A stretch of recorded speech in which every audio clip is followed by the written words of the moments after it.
আজকে আবার রান্নাঘরে চলে এসেছি। আজকে আপনাদের দিদিভাই দুপুরে রান্নার মধ্যে কি আছে চলুন সেটাই শেয়ার করব। শীতের সবজি নিয়ে চলে এসেছি একদম। দাদাভাই বললো শীতের সবজি দিয়ে একটা কিছু রান্না করো, তাই কি রান্না করব সেটাই আপনাদের সঙ্গে শেয়ার করব। দেখতে থাকুন, আশা করি ভালো লাগবে। একদম নিরামিষ রান্না। চলুন, নিয়েছি হচ্ছে শিম নিয়ে নিয়েছি। এই শিমগুলো কিন্তু আমাদের একদম ঘরোয়া, মানে বাড়িতে যেগুলো শিমগুলো চাষ হয় সেই শিম। দেখতে পাচ্ছেন ছোট ছোট, খেতে কিন্তু খুব সুন্দর হয়। মূলো নিয়ে নিয়েছি, পেঁপে নিয়ে নিয়েছি, আলু নিয়ে নিয়েছি, আর নিয়েছি টমেটো নিয়ে নিয়েছি, আর সাথে আছে বড়ি নিয়েছি 1 বাটি, আর আছে আদা মশলার মধ্যে, আর হচ্ছে সর্ষে, আর এর সঙ্গে তো একটু লঙ্কা দেবো। আর কড়াইতে একটু করে দিয়ে দিয়েছি তেল। তেল দিয়ে কিন্তু আমি সবজিগুলোকে আগে সুন্দরভাবে একটু করে নাড়াচাড়া করে নেবো। যে কোনো সবজি বন্ধুরা একটু ভেজে নিলে কিন্তু তার টেস্টটা বেশ ভালো হয়। আর সব সবজিতে কিন্তু নিজস্ব একটা গন্ধ আছে, তাই না? তাই বন্ধুরা রান্নার আগে অল্প তেল দিয়ে একটু নেড়ে নিলে কিন্তু সেই রেসিপিটা খেতেও সুন্দর লাগে। তাই দিয়ে দেবো একটুখানি হলুদ, নুন আর হলুদ, এই দুটোই কিন্তু দিয়ে দিলাম। দিয়ে সুন্দরভাবে একটু নাড়াচাড়া করে নিই, নিয়ে হালকা করে একটু ভেজে নেব, যাতে এই যে চুনের একটা গন্ধ আছে সেটাও চলে যাবে। পেঁচিয়ে মূলো সব কিছুরই কিন্তু যে একটা কাঁচা গন্ধ আছে সেটা কিন্তু চলে যাবে তার জন্য। আর এখানে শিম কেটে নিয়েছে বন্ধুরা। শিমের মধ্যে হলো আমি মশলাটা করে নিই ঝপঝপ করে। 3টে লঙ্কা দেখে নিই, মশলাটা করে নিই একদম ঝপঝপ করে তুলতে।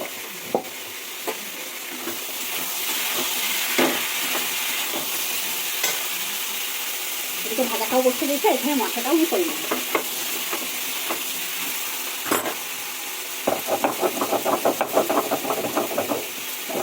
ঠান্ডায় একদম জ্বরে ছড়ো হয়ে যাচ্ছে বন্ধুরা, আর ভালো লাগছে না রান্না বান্না করতে, খুব ঠান্ডা পড়ে গেছে।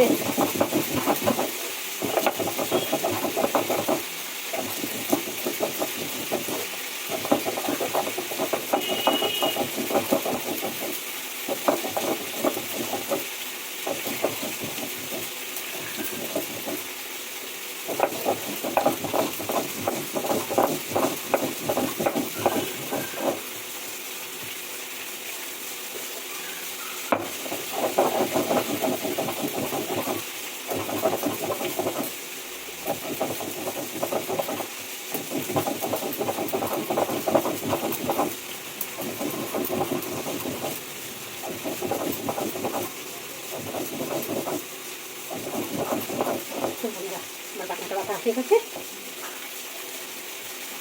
ভাজা হয়ে গেছে দেখতে পাচ্ছি।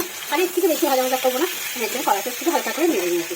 আমি এখন নামছি একটু তেল। তেল দিয়ে কিন্তু এই যে বড়িগুলো আমি ভেজে নেবো।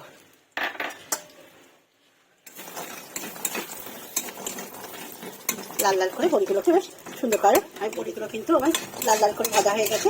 বড়িগুলো নাপিয়ে নিয়ে যাবো। ভাজা হয়ে গেল আর বড়িও ভাজা হয়ে গেল। কড়াইতে কিন্তু আবার দিয়ে দিয়েছি আমি তেল পরিমাণ মতো। দিয়ে কিন্তু তেজপাতা 2টো দিয়ে দিলাম,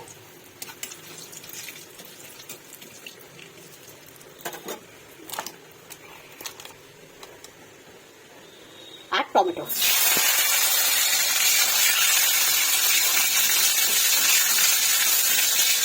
একটু নরম হয়ে গেছে, এই সময় দিয়ে দেবো কিন্তু এই যে আদা সর্ষে আর লঙ্কা বাটা।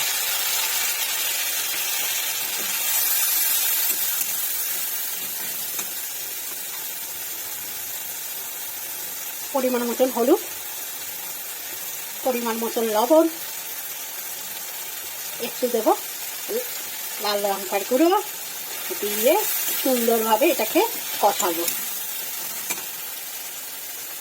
আর যেহেতু বন্ধুরা নিরামিষ তরকারিতে একটুখানি চিনির দানা দিলে খেতে ভালো লাগে। মিষ্টি হয় না, কিন্তু আপনারা যদি না দিতে চান এটা দেবেন না। কিন্তু নিরামিষ যে কোনো রেসিপিতে একটু মিষ্টির দানা দিলে কিন্তু মিষ্টি হয় না, খেতে বেশ সুন্দর হয় বন্ধুরা।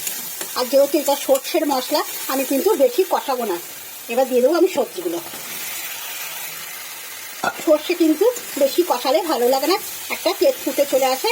তাই সর্ষে অল্প করেই কষিয়ে একদম মশলার মধ্যে দিয়ে দিলাম আমি সবজি। মশলার সঙ্গে এবার একটু নাড়াচাড়া করে নেবো। দেখতেই পাচ্ছেন, দেখে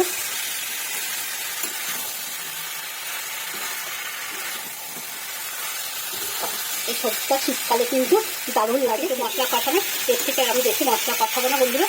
এবার এর মধ্যে দিয়ে দেবো পরিমাণ মতো জল।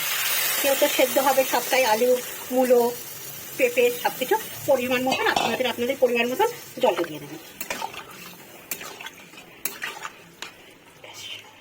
সব মশলাপাতি দিয়ে কমপ্লিট হয়ে গেল। এবার সেদ্ধ হতে দেওয়া পালা। চলুন ঢাকা দিয়ে দিই। আমার তরকারিটা অনেকটা সেদ্ধ হয়ে গেছে, আলু ঠালুগুলো সেদ্ধ হয়ে গেছে। এই সময়টা কিন্তু আমি বড়িটা দিয়ে দেবো।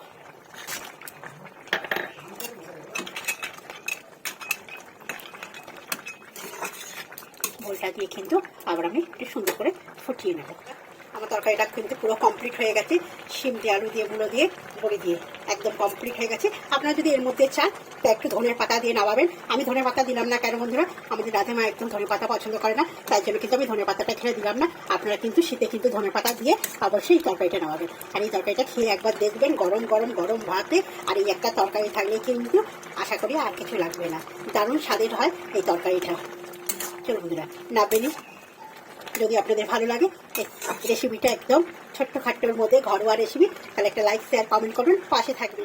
বন্ধুরা, এই যে খাবার জায়গায় চলে এসেছি, দুপুরের খাওয়া দাওয়া নিয়ে কি রান্না করলাম শেয়ার করেছি। ফুলকপি দিয়ে, পনির দিয়ে একদম লাল লাল কষা কষা একটা তরকারি, আর করেছি হচ্ছে বড়ি দিয়ে, আলু দিয়ে, শিম দিয়ে, টমেটো দিয়ে একটা তরকারি।